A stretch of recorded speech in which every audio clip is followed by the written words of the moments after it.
Here we go. Oh. Hello. Hello. Good morning. Good morning. Well, you walked in and Rick goes, "Oh, we got 70s, Renae." I like got 70s, the little bell Renae. bottoms and I even have my wooden wedges. I am all 70s. I love it. You look beautiful. Thank as you. Always. Thank you you, didn't do thank your you. hair, but I noticed. Well, you know what? I haven't even unpacked. I was like looking for my jewelry. It was still in the suitcase.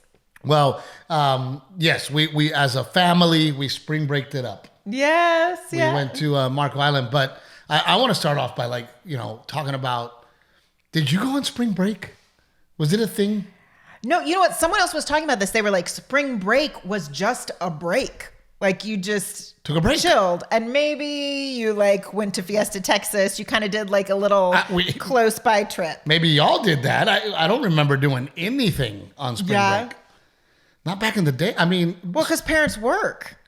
yeah. I mean, we would just play football in the lot next to my house. I don't even think the pool was open. Well, because in Texas, it's still such weird weather when we have spring break in March. Like you don't know if you're going to have hot or cold weather. You don't know what you're going to get for spring break. I mean, as I got older in high school, we'd all try to go to the beach. Yeah. And then Even inevitably, if you were cold, you were like shaking it on the didn't matter. beach in your swimsuit. And then, of course, inevitably we'd get in a fight or, something like, That was not my spring break experience, yeah, no. we'd all get in fights. But it's just crazy to me that, and I don't know, maybe it's me being out of touch, but most of the people we know are like, oh, we're going to do this. We're going to do that. We're going to go skiing. A lot of people go skiing for spring break, or we're going to do that. And I'm like, when did that turn into a thing? Well, I don't know. I guess you travel for a living, so I don't think you see it that way. But for other people, it's like the kids are out. You can actually do something and take them out of school. Because once spring break happens, I mean, we have Easter off, but we don't even get a lot of time off for Easter. And then it's the end of the year. Like you're powering through till the end of the school And then year. we have friends that are like, Steve, you should come skiing with us. I'm like, dude, I missed that boat. I never skied. I've never skied. I don't think I'm at the age to go out and Please don't break something. No, pizza. I'm not. What is the pizza? The way you The way you hold your skates or whatever, or skates or skis. People don't even ski anymore, do they? They snowboard. I mean, I think I'd be a great hot tubber. Yes. I think I'd be a You great would hot be a tubber, good hot tubber. a great whiskey drinker. Mm-hmm. But I think that I would go crazy at a ski resort unless it had a casino. I would say that's probably true. Yes. Are there any ski resorts that are also casinos? I'm sure there are. Like in New Mexico? I mean, I don't know if I know in New Mexico. What is the Inn of the Gods? Do they ski? Isn't the Inn of the Gods a casino? But it's not. It's a casino, but it's it's not a ski resort. No. But I honestly, like, I'm trying. The things that have changed so much from me being a kid to now is I didn't have bedtime routine. I have such an awful memory. I don't know if I had a bedtime routine either. I'm sure you did when you were itty bitty. No, I think my parents were like, take a shower, go in your room, and I do remember them going, don't come out here. Yeah, but before you could bathe yourself. Well, that's hard to remember. That's what I'm saying. So I'm sure when you were little, my lack of reading skills tells me that nobody read to me. That's what I'm... That's because you're dyslexic. I'm not saying that my parents... Even if someone read to you, if you're dyslexic, no, but I'm not saying my parents are bad parents. I have beautiful parents and great parents, but there was no bedtime routine. And now it's like, oh my God, dude. Our kids, if they would just go to damn sleep, holy hell, it takes so long. It's a fucking hour. Yeah. And then we split teams. You go to Delilah. And then Delilah's bedtime routine is take a shower, play in the bath. Yes. Then get out of the bath, dry her off. Yes. Pajamas. Then 5 fucking books. And then rocker. And then now pat my butt. Pat my butt. Oh no, that's after we've listened to Hey There Delilah, and she has to hear Hey There Delilah first. She says that's my song. There has to be, and then there's Alison Krauss when you say nothing at all. She says, the way she says Alison Krauss's last name is so funny. Alison Krauss. And then there has to be white noise. Yes. I mean, I don't remember any of that shit growing up. For me, it was I remember my parents going, "Go to your room, go to bed, and don't come out." Yeah. And that was it. I don't remember getting head rubs. Garrett needs head rubs. Oh my gosh, yes. Garrett needs prayers. Garrett needs, it's Yeah. a book. Read me a book. Let's do our prayers. Let's have a head rub. Let's talk. Stay here till I fall asleep. Yeah, it's like, holy shit, dude. Come back and check on me. I don't remember. Lori, do you remember having a bedtime routine when you were a kid? My mom read to me, but I don't remember that being bedtime. She would just read to you sometimes. It was just, it's time for bed, go to bed. Yeah. That was it, right? And then spring break now, I remember spring break just either being, hey, we're going to drop you off at grandma's this week. Yeah. But the cool part is when you have cousins that share the same grandma. Everyone else's parents are dropping them off at grandma's. All the cousins too. are getting dropped off at grandma's house, That's fun. And we all get to hang out and go and try to find Playboys in the woods. What?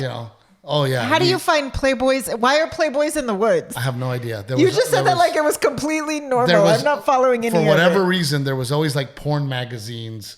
In the woods? That you would find like in the woods. Are these woods by your house? Yes, by the house. Like you'd go out to the woods.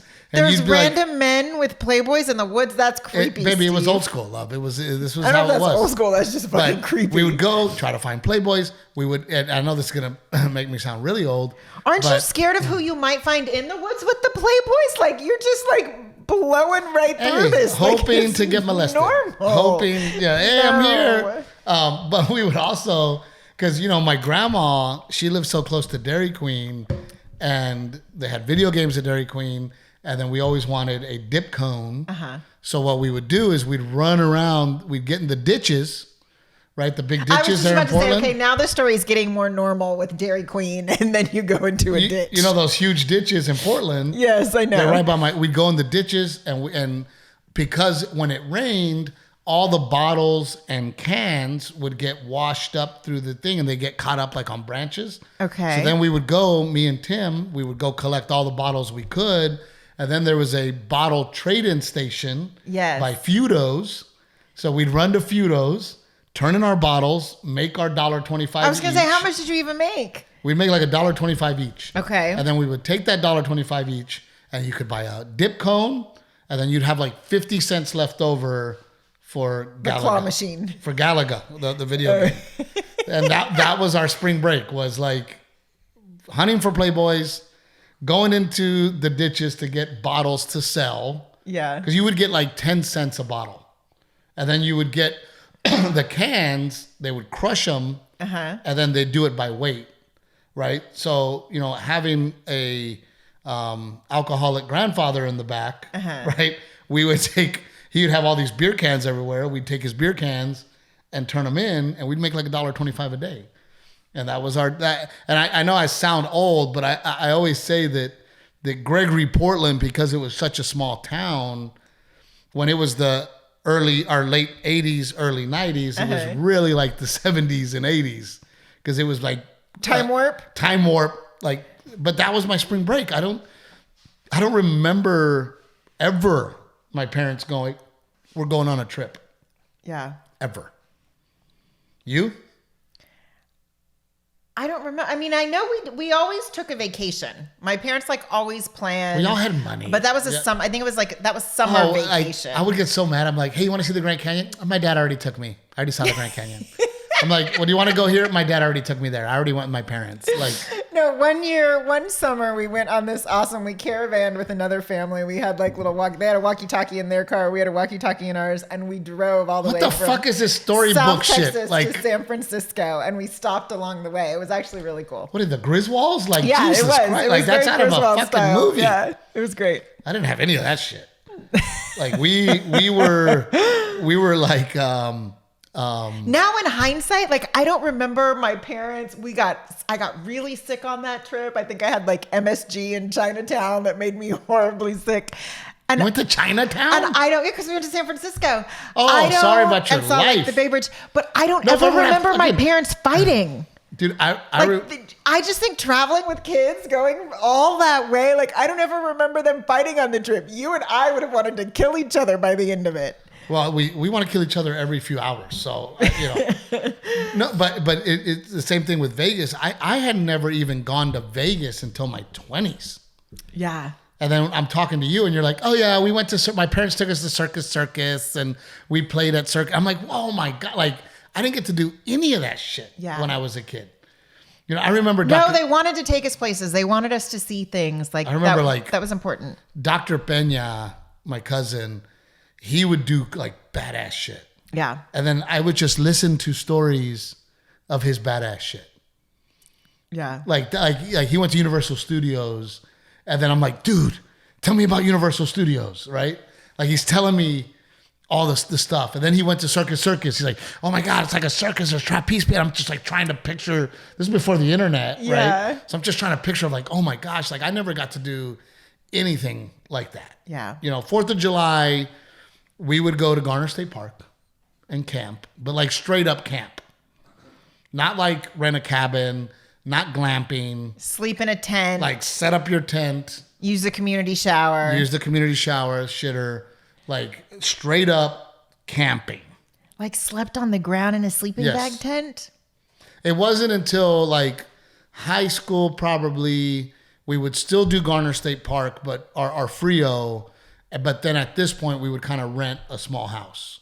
Yeah. And then we would get to do that. But when we were kids, it was like straight up $20 a day for your camp spot. And your parents would sleep in a tent? Yeah. I feel like it's one thing for the kids to sleep in a tent, but the parents would sleep in a tent. Well, and then it went from tent to, I guess we had a little bit more money, and then they'd get the shelter. Then there was a shelter, right? There was like a built-in covered, you know. And then from there, we're renting cabins now, you know, we'll get the cabins. But, you know, that was it for me. But, you know, and you think about that, and then I also know that part of the reason I am so excited to do things and I'm so appreciative of those things because I didn't have them. Yeah. Right. So then you wonder, like my joke, okay, well, how do I get Garrett? And I think we're very lucky. I mean, Garrett is very appreciative, and Garrett always verbalizes his appreciation. I think that Garrett always says thank you. We have lots of conversations about, I hope you realize how lucky you are. We have lots of those conversations. And I think he does. And I think that, you know, when we, you know, it was really cool because we went to go see Jose Trevino on Sunday in Tampa. And Garrett ended up on the field watching batting practice and shaking all the players' hands and getting autographs and just really cool. But the inner child in me came out. Uh-huh. Right. But Garrett was really sweet. And he goes, Dad, I know I'm lucky. And I know this is cool. This is not normal. And he goes, there was no other kids on the field, Dad, but me and Gordon. You know, we took some friends of ours with us and their son, who's 6, literally a year younger than Garrett. And it was just Garrett and Gordon were the only kids on that field. And Garrett goes, I just feel so lucky, Dad.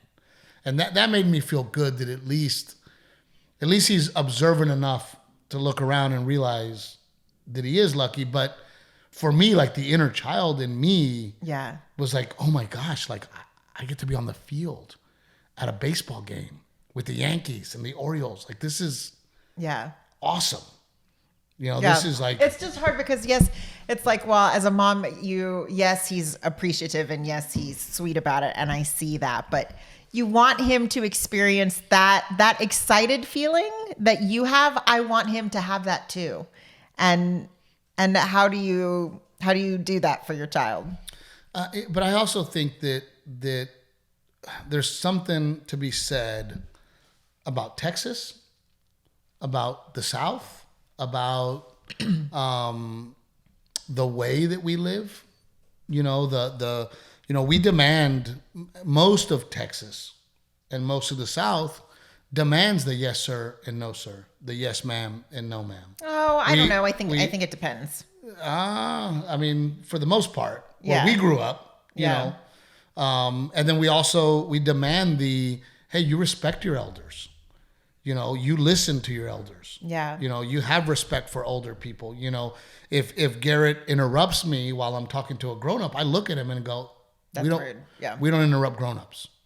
Right. Yeah. So, you know, when you look at, you know, I always think of the Chesters, you know, and Michael and Audra have 2 amazing boys. And, you know, I would look at them and go, man, these kids are spoiled. Michael and Audra do very, very well for themselves, and they hunt on the biggest ranch in South Texas, and they always had nice cars and these kids. But I'm so happy that those two boys are outstanding young men. Yeah. And very appreciative and very respectful, because, you would see Michael and Audra demand it, and we demand that from our son. We demand that he respects. We demand that he opens the door for people. We demand that he gets off his seat to give it to a woman or an older person. Yeah. And you have to get You those. just try and parent and hope it works out. No, 1,000%, right? But I also think about like the men I hung out with. Uh-huh. Right? All the men I hung out with were very simple men. You talk about when you say the men you hung out with, do you mean like the men you saw your dad hanging out with? Yeah, my dad, Yeah. my uncles, the As older a kid. as a kid, Yeah. Being simple, they took pride in. Not spending money, they took pride in. Right? Driving that truck until the wheels fell off, they took pride in. Doing things themselves. They took pride in, right? There was nobody dressed fancy, the men I hung out with. Yeah. None of them had fancy vehicles. Even if they had money, my dad has friends that have a lot of money. Yeah. And even the other kids I grew up with, even their dads had stupid money, are in trust funds and own land, and they drove the same truck my dad drove, and they wore the same clothes my dad wore. And Yeah. I just think there's something to the small town environment, the country environment, that leads to, more of a respectful situation, because there was times when I was in Marco and everybody was vacationing there, and Yeah. it was nuts. And Oh, it was nuts. and the entitlement that I felt from other people Yeah. was becoming annoying to me. The lack of respect for other people was becoming annoying to me. Yeah. We stayed at the schwanky. I was gonna say in our fancy hotel. Yeah, Yeah, we there stayed at definitely was a lot of the fancy schwanky hotel, and these teenagers, boys, walking in a huge group, and I'm walking on the side of them, and they're not moving. I'm having to walk around them. Yeah. And I would never allow Garrett to not be aware of a grown-up walking and go, "Hey, dude, move out of the way." Yeah. And these boys were just, with their chests out and this sense of entitlement. Teenagers are scary. I don't know what our even children are going to be like as teenagers. But on even their the own. parents, the sense of entitlement, the way that they would walk around, the way that Or waiting in line for the restaurant, or even in line at the buffet. Yes, I was. It was very surprised. entitled. Yeah. And I would say that, those people have money and lots of it, but I grew up with people with lots of money, and they never acted that way. And I don't know what that line is. Yeah. Of, and to me, it's where you're raised and the people you're raised around. Your community. Your community, And anyway, I just, it was really special for me to be able to take my family back to a place that me and you went for a very special, it was actually right when we got married. It was the first time we went. We were not married yet. We were engaged. That's right. Were we even engaged yet? I think we were engaged. Yes, and that's when we met Rich and Kathy. But I'm making zero money. Yeah, I'm trying to make it on our own, and we could not afford to take time off, much less a vacation. And I told Renae, I said, Captain Brian at Off the Hook Comedy Club, because Off the Hook Comedy Club used to be on Marco Island. Yeah. I go, oh my God, he gives us this great condo. You got to come. We'd eat every meal at the restaurant. That would be our big meal for the day. We'd eat the seafood there. And the shows had 50, 60, 80 people in them. And a lot of the people were there just to go to a show. They weren't there to see me. Because it's Marco Island and there's not a lot of choices. There's nothing to do, right? That's exactly why Rich and Kathy were there. Every Friday they would go and get their little table and watch a show, right? And it just so happened to be me. But, you know, driving around that island in our Yaris rental car that was, you know, way overpriced and I couldn't afford even that. Yeah. Trying to figure it out, not having money, you know, oh, that looks fun. Scooters. Yeah, we can't do that. You know, oh, they do jet ski tours. Yeah, we can't do that either. Let's walk on the beach. That's free. Yeah, let's walk on the beach. Let's eat and drink at the club. You know, to be able to go back, and even like driving by that Marriott. I can't tell you how many times I drove by that Marriott and went, wow, like holy crap. I wonder what it must be like to stay there. Yeah. So to be able to come back all these years later, and bring my entire family and enjoy the pool and the food and just really, it really meant a lot to me. And it was really, really something special for me to have that moment because, you know, like I said, I mean, we were there, no money. You know, not only that, me figuring out, oh shit, I got to pay rent at the end of this month. And I just spent, you know, what people don't understand is when you're living in LA, yeah, we're in a tiny one bedroom, tiny. I forget how many square feet it was, like 600? 600, yeah, somewhere around 600. 600 square feet. There's a required minimum, I think. Or there used to be anyway, like in order for it to qualify as an apartment. And it was just right above that minimum. It was like 600 square feet, but it was $1,800 a month. I was making $1,500 a week, which sounds like a lot, but remember, I got a $300 for agent and manager. Now I'm at $1,200, right? Mm-hmm. Then they would only give me a certain amount for travel. I usually had to go over that. Then Renee's ticket to get, and by the way, we couldn't even fly into Fort Myer. Yeah, we flew into Fort Lauderdale. Yeah, rented a car there, drove because we just couldn't afford. So then Renee's ticket's another $300. Now I'm at $900. Now I have to feed us, and we have to have, you know, we have to have drinks, and then before you know it, we have to have drinks. Yeah, I mean, but I mean, we would eat, we drank and ate for free at the club. So we're like, we're going to the, you know, we'll eat dinner before the show, you know, whatever. But anything extra, I mean, it was cutting into our budget. Yeah, you know, and by the time I would leave a normal week, I would come home with maybe $700-800. You know, when you look at $800 times 4. Well, you're staying there 3 or 4 days. You got to do a little something for breakfast or lunch, you know? So, you know, I worked in those days 7 days a week because I had to pick up those extra $15 a set, $50 a set. Yeah. Sunday, Monday, Tuesday, Wednesday, I'm running out to go get a $50 set, $100, you know, whatever I could do because, you know, you're looking at $1,800 a month just for rent, then electricity, and then cell phones. And then if you got a parking ticket? A parking ticket and then car, you know. So when we were going to Marco back then, it was like, oh my gosh, like we got to figure this out, right?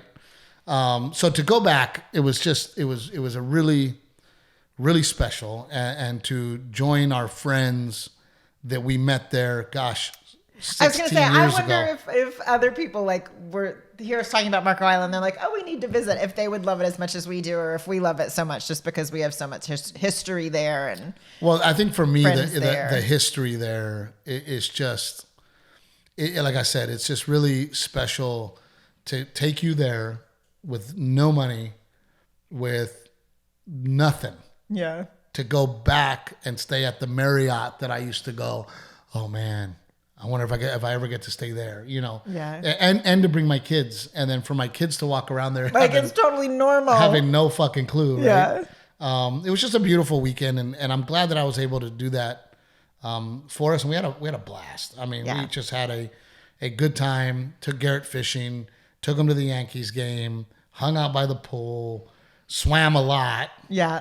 You know, Delilah talks to freaking everybody. Hi. Oh my gosh, I didn't tell you because you weren't with us. We were walking, the kids and I were walking back. You must have been at work or something. And there's a family, and the little girl is wearing this mermaid dress. And like across the hall, Delilah goes, I need that. And the little girl's mom just started laughing. She goes, it's a mermaid dress. Delilah was all about it. Yeah, but across all, I need that. I was like, whoa, little lady. Rick, you would. I mean, I think you've made it. Are there moments like that for you where you go back somewhere or you do something? Yes, and in fact, I know you hate when I say stuff like this, but like being backstage at your show I always go, oh, this is cool. This is where my life's taking me. It's such a cool atmosphere and stuff. So those kind of moments, even, there's so many times, just like when you're driving back from a set or something and you had such a great day, you're like, oh my gosh, like who gets to do this kind of stuff? Yeah, no, it's definitely, it's also one of those things too, and I don't know if you feel the same way, but, you know, like for me being on the field at the Yankees game where you find your inner child, right? Yeah, I did one of the first jobs I did with my old boss was being on the floor at the Miami Heat game. And, you know, I grew up watching Tim Hardaway and that kind of stuff, and just being there, you're like, this, I was making like probably $100 a day at that point, and I was like, I made it. I did it. This is it. I'm here. I made it. And then you're like, wait a minute, I can't afford anything down here. Like I can't. Exactly. Back in real life. I remember, you know, recently with I had taken a comedian on the road, and we were going to meet Dave at Nick and Sam's, which is the stupid steakhouse. I was going to say, I don't know Dallas, what Nick and right? Sam's is. And we were going to meet Dave, you know, at there. And we get there, and I take this comedian with me. He's an opening act, and we sit down, and I mean, it's so cool to see his face was like he's looking around like, oh shit, like this is really nice, right? And then we sit down, and it was the funniest shit, dude. He looks at the menu, and his eyes just got huge. And he put the menu back down and just looked at me. And I go, hey, it's on me. He goes, thank God, dude. He goes, I can't even afford an appetizer, right? But it also made me feel like when I was in those I was going to say, you've for sure been in that situation. Oh, yeah. I mean, I've been in that situation a million times where I'm like, I hope somebody's going to pay for this. Yeah. Because Why did you invite me here? Yeah, I can't afford this shit, you know? But it is really cool, too, to go. And I always had it in my head that I'm like, oh, one of these days I'm going to be able to pay for this. Yeah. One of these days I'm going to do this. And I think that seeing it and living it, I used to think that rich kids, I'll be like, fuck this rich kid. You know, he's got all the money in the world to do whatever he wants. Of course he's going to succeed. Yeah. That's why he's successful, because he has money. Don't get me wrong. I think money helps.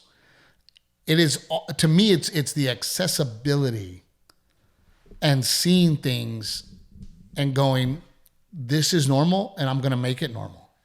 Yeah. This is what my life's supposed to be. To me, I think that is the advantage. Sure. Not necessarily the fact that as my son grows up, I can go, hey, here's money. But the fact that my son knows how to eat a steak, knows how to be at a steakhouse, right? That just lives that life and has been on a plane and has been here and has been there. We talk about even, you know, the fact that you're not a musician, but Garrett very well knows that people can make a living as a musician, and you can play the drums and make a living, or you can be a singer, or you can be an author, you know, you can write books and make a living that way. And it all makes it seem very possible. Well, yeah, when you know people, right? And I think probably, and I'm speaking for Rick, but you know, nobody in his family was doing what the fuck Rick was doing. Yeah. You know, when was the first time that you saw somebody, Rick, making a living creating? When I saw someone doing that? Yeah. Like physically knew him, saw him, talked to him. Oh, like midway through college. Yeah. Yeah. I to your point, like I didn't know you could actually go and do this. That it was so foreign to me. And it moves so much quicker. Not only do you know it's possible, but also the process happens so much quicker, because you're like, oh, you can do it this way, or you can do it this way. Some people do it this way. Like, well, and I always talk about that too. Like, and I think Rick, again, speaking for Rick, because me and you are very similar, but, you know, learning how to start a business and learning how to manage a business, taxes, all those things. Like, it took me a very long time, us a long time, to figure all that out. Well, Yeah. Garrett hears it, sees it, understands Ask questions about Yep. it. Like, yeah. And I mean, do you think that your kids are, Rick, because they see what you do and how you do it, right? That's the education. It's not about the money. It's the, hey, dad does this and is creative and owns a business, and his business has employees. I mean, all that shit to me is the advantage that these kids get to see daily. Yeah. And the way, like, Garrett's business mind is unbelievable. Well, he hears us talking about it all the time at home. So it's like, bring your kid to work day a whole lot in our family, Right. you know? Well, the other day, Garrett goes, it made me laugh so hard. He goes, these house interest rates are high, Dad. We can't buy a house now. And I go, yeah, but right now is not a good time. And he was like, yeah, but so he must have overheard us A conversation, yes, talking about, I'm sure. But to I'm hear sure. a 7-year-old go, yeah, the interest rates are bad. You're like, what the fuck? Like, you're 7, dude, So, I mean, to me, that, and there's like, and I don't want to name any names, and I know Rick's going to know exactly who I'm talking about. There was a guy that came to the Comedy Store, and his dad is a huge TV producer. Huge. And I'm not going to name any names, but because I don't hate him. Huge TV producer. Because I don't hate him. Well, no, but when he got there, I fucking hated him. And I'm like, fuck this guy. Yeah. Like, his dad's the biggest comedy producer in town, right? And then you're going to show up at the Comedy Store. And by the way, that held so much weight. Like, immediately, all the comedians were nice to him because his dad is the biggest comedy producer. Yeah. Can we be friends? Yes. So, Will your dad give me a job? right. So Yeah. immediately they're being nice to him. Immediately they're letting him on stage. Sure. Immediately, right? And I'm watching this guy going, fuck this guy, right? But it made me, he advanced. We both got to the Comedy Store about the same time. We advanced very quickly. He advanced very quickly. Like, I mean, within months, he's best friends with everybody, right? And I'm like, fucking man, fuck this guy, right? But at the end of the day, he still has to manage his business, Yeah. right? So to me, the advantage was, yes, of course, his dad is a huge Hollywood TV producer, but I didn't even know how to talk to a manager. I had managers. I didn't know how to talk to them. Or how to utilize that Or how to relationship. utilize that Yeah. relationship. I had agents. I didn't know how to manage those relationships. Yeah. He did because he saw his dad who had a manager. He saw his dad who had agents, and he was able to manage his relationships and take advantage of those things that it took me several managers later to understand what to do and how to do it. Yeah. Right. So yes, he had somewhat of an advantage that his dad was a TV producer. Yeah. But to me, his bigger advantage was the fact that he knew how Hollywood worked, how the system worked, how to talk to a manager, how to talk to an agent, what a publicist does. I didn't know any of that shit. There's also an expectation on that kid too. There's a certain expectation that you have to live up to as well. And he has become very successful. He still is very successful. And I will always say this about him, if anybody figures it out, he's a very talented guy. He's very talented. Yeah. Is he a great comedian? He's funny. I don't think he's a great comedian, but he's very talented and he's very funny, right? So as I got older in this business, the hate for him went away because it was like, well, I can't be mad at him because he knew things I didn't know. Right. Right. No, I mean, you asked me. Well, that anger doesn't serve you anyway. Oh, anger doesn't serve anybody. But, well, I mean, going back to Rick, wouldn't you think, Rick, that is the bigger advantage is understanding Hollywood and managers and agents? Kind of. I think that there's a naivety that goes along with it that where once you're kind of there, if you don't know, then you don't know what you don't know, and you kind of just break the rules a little bit. But let me say this, going back to what you're saying about the kids, it's a different time for me because I had one of my kids play a role in a ghost show for the Travel Channel. I remember. And Yeah, and then so on the way back, they're like, "Oh, this was so amazing. When's it going to be on YouTube?" And I'm like, "YouTube? I worked my whole career to get stuff on TV, and you're talking about YouTube?" Yeah. Well, I mean, it's like my nieces, they weren't excited about me until I got a blue check mark on TikTok. It's a different world. Totally different world. But you know, I again, you know, going back to, and there's so much nepotism in Hollywood. Like, but it you is understand why. But you like get now it. that now that we're parents, you understand why. Well, and it's hard to bitch because it's like, well, that's your business, right? So in Corpus Christi, where we grew up in Gregory, Portland, Yeah. the refinery business is the business. Yeah. Well, 90% of the time, dad works there, and then dad gets son in there, Yeah. right? So there is some nepotism in your own business, Yeah. right? And almost any business, right? Like, Yeah. you know, if my son can go and make a living singing, and I can help him do that, man, I'd love to help him do that. Yeah.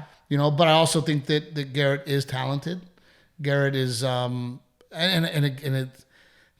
he's been walking on stage since he was 2. Yeah. And it's unbelievable to me. So to him, it's normal, Yeah. right? Because It's funny because you say, I think he might be a baseball player. And I'm like, no, I think he might play a baseball player in a movie. he's very, very talented, you know, and I would never let him be a child actor because it does not end well for child actors. Yeah. You know, and I want to make sure that we raise him up in a way that when something like that happens to you, he's able to handle it, able to deal with it. Because, I mean, even at my level, as you make fun of me all the time, you know, I go to a theater or a club and it's Mr. Trevino, what do you want? And Mr. Trevino will take care of you. And Mr. Trevino, you know, what can I get you? And Mr. Trevino, you know, sometimes I fuck up and I go, man, I would really love this. And then all of a sudden, we'll send somebody to the store right now. You want that? We'll go get it right now, Mr. Trevino. And I'm like, no. I didn't say it. Oh, no, sir. No, sir. We're going to go get it for you. And I'm like, oh my God, now I feel like a dick that I said that. But I'm an adult who has been raised. I can handle it. Yeah. And I understand that they're trying to accommodate me because I've earned it. If you're a child and everybody around you treats you that way, and everybody around you is giving you anything and everything you want, it's a tough deal, man. And there's very few child actors that have come out of it. Well, I would love to know that if somebody can send me. I'm trying to think. Oh, no, I was reading something. Lindsay Lohan has been living in Dubai the last 8 years just because she like needed to get away. Look at poor Britney Spears. Poor Amanda Bynes, like same thing. I think was just Britney Spears, and I hope that I'm not like hurt anybody's feelings, but she's out of her mind. The poor girl, like you see her and you go, oh my God, and then you see that. What was that documentary we watched about her? Yeah, about her conservatorship. Yeah, and you're like, oh my God, dude, she's nonstop being berated with paparazzi, with her and the meat. I mean, dude, the poor girl has gone fucking bananas. Yeah. The only ones I can think of, and I don't know, I mean, Kirk Cameron, but he's gone like crazy religious. Oh, has he? I guess I didn't realize that. Candace Cameron. Just on my brain, the Asian guy that is in the Everything, Anything, All at Once, because he was at the SAG Awards and I think the Golden Globes. He's been on the award circuit this year. He was in the Goonies. Yeah. I'm so happy. But again, he was a kid star. Hollywood forgot about him. Yeah. Right. And then boom, he came back and he seemed very humble and very appreciative. And I always say that, like, comedians that don't struggle are a pain in the ass. Yeah. Comedians that make it right away, and they're usually divas and they're dicks and they treat people like shit. Well, it's such a delicate balance because it most certainly takes a certain amount of ego to be the front man in a band or to be a comedian and go on stage and own the stage that way. It's a job requirement. You have to think you're great. Amount of ego. That's the problem. You have to think you're great, and then all of a sudden, everybody goes, "You are great. I knew it. I'm fucking great." Right? Unless you have a career like mine where I go, "I'm great," and then I get kicked in the dirt for the next 20 fucking years of figure it out. There's a great clip, and I don't know if you heard it, Rick. Joe Rogan put out a little video of his new comedy club, and behind that video is Bill Burr talking. Say what? Bill Burr is talking behind the video. Okay. And what's the video of? It is going through the Mothership Comedy Club that Joe Rogan just opened, okay. But behind it, it's Bill Burr talking. And oh my gosh, it really touched me because Bill went through a lot of the same things I did. And at one point in his conversation, he goes, "I was sleeping on a futon at 36 years old, and I could not be any happier because I got to tell jokes." And it just, you got to hear it. And you know what? Let me go ahead and pull it up. Because I was going to say, what else does he say? Because, where was it? Let me find it. You'll hear. I'm going to play it for you. Talk. Oh, no. Rick, why did you pull up Drew Barrymore? Because we were talking about child actors? Yeah, child actors who are not, who haven't gone off the deep end. Like people like Emma Watson, Natalie Portman. Can you really Google, like, kids that have not gone off the deep end? Yeah. Winona Ryder, no, but Drew Barrymore and Winona Ryder both kind of went off the deep end for a little bit. Like, wasn't Winona Ryder like a kleptomaniac or something for a while? Oh, yeah, she got busted like stealing shit or something. Right? Am I just making this up? And then Drew Barrymore like had very public addiction problems. But she seems to be very like now sweet. She's sober. She seems very her sweet. Daytime television show is awesome. She seems very sweet and thoughtful and But all right, here, listen to this, guys. You ready? Let's start over. Here we go. Go after a dream. You don't. It always leads to something better. Always. All right? Starving artist. I slept on a futon until I was 36. I don't fucking regret any of it. I was dating this woman, and I said I had a spot I had to go do, and it paid $8 at the comic strip during the week. Tuesday night, I went down there, and I came back. I tried on a new bit, and I was doing and afterwards, I was at home in my apartment, and I was doing this silly dance in the kitchen because I had a new bit, and I was psyched because I had gone through this period where I wasn't coming up with any new material. And she was laughing, and then she got a sad look on her face, and I said, "What's the matter?" And she said, "I wish I had a job where I only got paid $8, yet I came home and I did a silly dance in the kitchen." The responsible thing to do is to listen to your heart. It wasn't hard to work at the shitty job because I was always thinking about the exciting job I was going to do afterwards. And every night that I just went up on stage, and if it just went moderately okay, I couldn't believe it. I have to be honest with you, like, I couldn't fucking believe that I was actually doing it. That I had a dream and I was making it happen. And I still remember the first time I really went on stage and I actually got in the zone for what was considered a zone at the level comic I was. And I only was in the zone for about 8 seconds. I was at Nick's Comedy Stop in Framingham on Route 9. It doesn't even exist anymore. And I just got on this roll of laughter that I was actually able to pause and fucking be in the moment and enjoy it rather than being like, "Oh my God, what's my next joke? What's my next joke?" And that fucking feeling can carry you through a fucking shitty job for a week. Freddie Stone, excitable boy, that's what he went by. I did a room for him and he gave me $5 gas money. I'd probably spent 10 to get there and I couldn't fucking believe it. And I was like, I did that and they gave me this. I couldn't fucking believe it. At what point, just listen to the sound of my voice as I'm talking about this. Have you ever had that level of excitement doing any other fucking job? That's what it's like when you go after a dream job.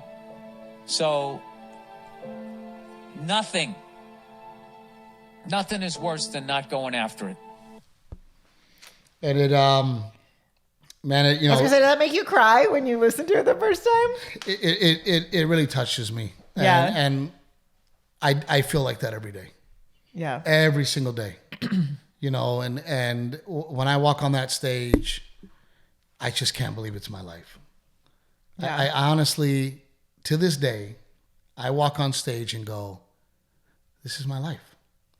People come to hear me do my dream. That is kind of crazy. You know, and, you know, Timmy's been with me for 25 years and he knew me when I was an opening act. And even Timmy will grab me and go, look outside, dude.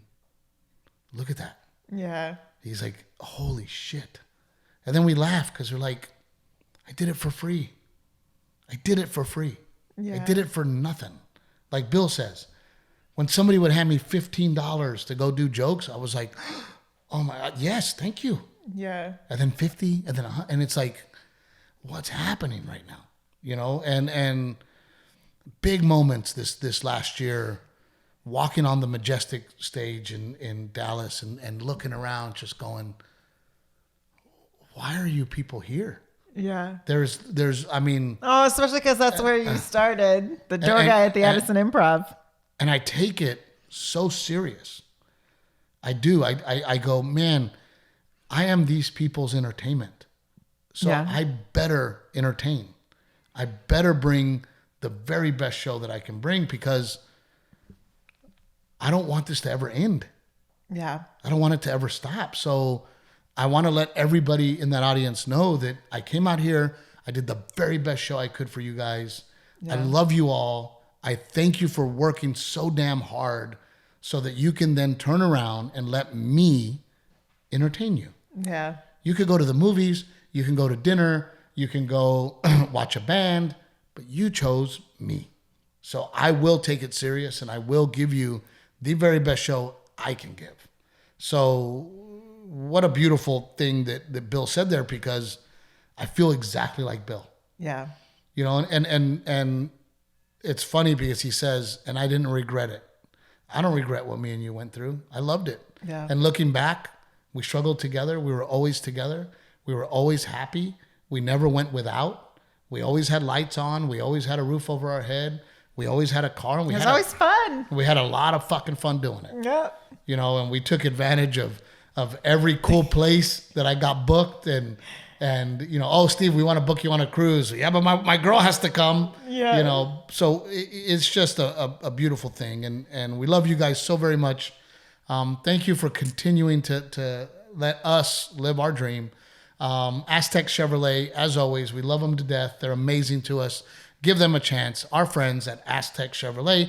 Pick Cherries. I can't wait to see Stu this weekend. We're in Palm Beach. Yeah. Pick Cherries. Please download the app. Please, you will be helping out me and my wife. Please download Pick Cherries. And of course, my coffee this morning, Old Salt Coffee. Love you guys. Thank you. Till next time.